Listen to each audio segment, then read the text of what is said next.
Adnan Urdu stories میں خوش آمدید۔ Once upon a life time ایک پی ٹی وی ہوتا تھا جس پر ایک دن میں ایک ہی ڈرامہ آتا تھا اور وہ ڈرامہ پورے گھر والے مل کر ایک ساتھ دیکھتے تھے۔ ہم ڈرامے سے ایسے کنیکٹ ہو جاتے تھے کہ ڈرامے کے ہر موڑ سے ہماری خوشی اور اداسی جڑی ہوتی تھی۔ ڈرامے کے خوشگوار موڑ پر مل کر خوش ہوتے تھے اور کسی غلط موڑ پر سب ایک ساتھ غمزدہ بھی ہو جاتے تھے۔ یاد کرے انکہی میں جب فراز ثنا کو تیمور کے گھر چھوڑ کر واپس آ جاتا ہے تو ایک لمحے کے لیے ہم سب کے دل رک گئے تھے کہ اب ثنا کیا فیصلہ کرے گی، اور جب ثنا فراز کی طرف واپس لوٹ آتی ہے تو ہم ظاہر کرے نہ کرے تیمور کے لیے افسردہ ہونے کے باوجود ہم سب خوش ہوئے تھے کہ فراز جیسے ہنس مکھ لڑکے کا دل ٹوٹنے سے بچ گیا۔ تنہائیہ میں جب ہمیں زین کی منگیتر کا علم ہوا اور جب زارا نے اس منحوس مارے ساتھ سلمان سے منگنی کر لی تھی، ہم سب کا دل کتنا خراب ہوا تھا، اور جب وہ منگنی ختم ہو گئی تو ہم ایسے خوش ہو گئے تھے جیسے ہمارے من کی مراد پوری ہو گئی ہو۔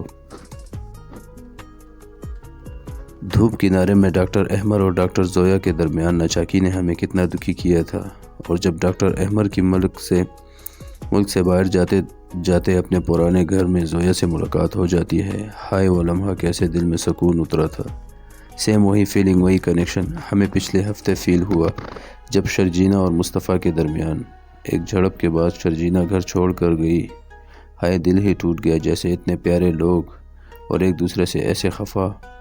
ایک ہفتہ بے قلی میں گزرا کہ آگے کیا ہوگا، ان کی صلح ہوگی یا نہیں ہوگی، اور جب مصطفیٰ اور شرجینہ کے درمیان غلط فہمیوں کی دھند چھٹ گئی تو جیسے ہمارے دل سے بھی ایک بوجھ ہٹ گیا ہو۔ پھر ہم نے غور کیا کہ آخر اتنے سارے چینلوں کی بھیڑ میں اتنے باندھ کے ڈراموں کے درمیان ہمیں یہی ڈرامہ کیوں اتنا پسند ہے۔ اس کے علاوہ ایک اور ڈرامہ ہم فالو کر رہے ہیں لیکن اس پر ہمیں کچھ اعتراض ہیں، وہ کہانی پھر صحیح ہے، اور کیوں اتنے رش میں یہ ڈرامہ اتنی ریٹنگ لے رہا ہے۔ ARY کے پاس تو کوئی جنگ یا ایکسپریس اخبار بھی نہیں جہاں وہ روز نئی قسط کے بارے میں مشورہ کر سکیں۔ پھر بھی آخر کیوں؟ ہمارے مطابق اس ڈرامے کی مقبولیت کی دو وجوہات ہیں۔ ایک، یہ مڈل کلاس فیملی کی گراؤنڈ پر بیسڈ ہے۔ دوسرے، یہ ڈرامہ ہم جیسے مڈل کلاس لوگوں کے متعلق ہے۔ نہ بڑی بڑی گاڑیاں، نہ محل جیسا گھر، نہ عظیم الشان قسم کی شادی، نہ ہی اوور دا مون قسم کا رومانس جس میں سمندر کے کنارے پھولوں اور لائٹوں سے آرچز بنا کر وہاں ہیرو ہیروئن کو بٹھا کر اقرار محبت کروایا جائے یا ان کے جھگڑے نپٹائے جائے، نہ ہی پرنس چارمنگ قسم کا ہیرو۔ مصطفیٰ کا کردار ایک عام شکل و صورت کا سانولا سا جنریشن زی کا لڑکا جسے موبائل اور کمپیوٹر کے علاوہ کسی چیز کی پرواہ نہیں۔ اس کی کریکٹرائزیشن پر رائٹر اور ڈائریکٹر اور آرٹ ڈائریکٹر نے بہت محنت کی ہے۔ اس کی wardrobe, hairstyle, dialogue, body language, اس کا روم میں جمع کاٹ کباڑ، بائک، سب کچھ اسے کمپلیمنٹ کرتے ہیں۔ چھوٹا نظر انداز کیا ہوا نکما بیٹا۔ ہم سب اپنے آس پاس ایسے نوجوان دیکھتے ہیں۔ بہت عرصے بعد شرجینہ کے کردار میں ایک متوسط طبقے کی نمائندہ پاکستانی لڑکی کا مضبوط کردار تخلیق کیا گیا ہے، جو تعلیم یافتہ ہے، آگے بڑھنے کی لگن رکھتی ہے، والدین کی فرمانبردار اور سہارا ہے، چھوٹے بہن بھائیوں کے لیے مثال ہے، اور بیک وقت ان کی دوست اور بزرگ بھی، جو نہ بہت زیادہ ماڈرن ہے اور نہ ہی بہت زیادہ قدامت پرست۔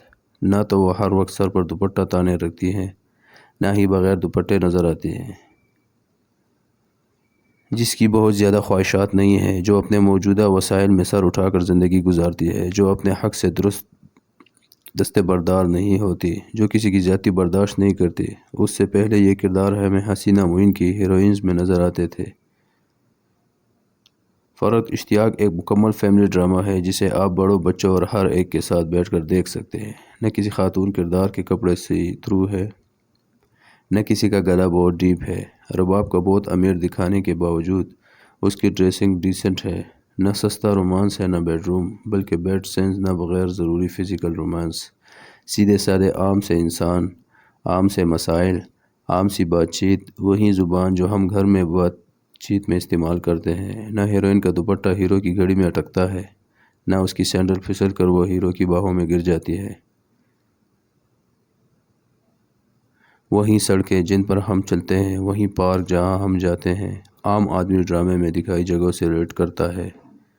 عام آدمی ڈیفینس کے بنگلوں اور پرائیویٹ بینچز کے بجائے شہر کی گلیوں میں عام سے مکانات میں رہتا ہے اور شہر کے عام پارکوں میں جاتا ہے، اسے اچھا لگتا ہے اگر اس کی دیکھی ہوئی جگہ ڈرامے میں نظر آئیں۔ شکریہ۔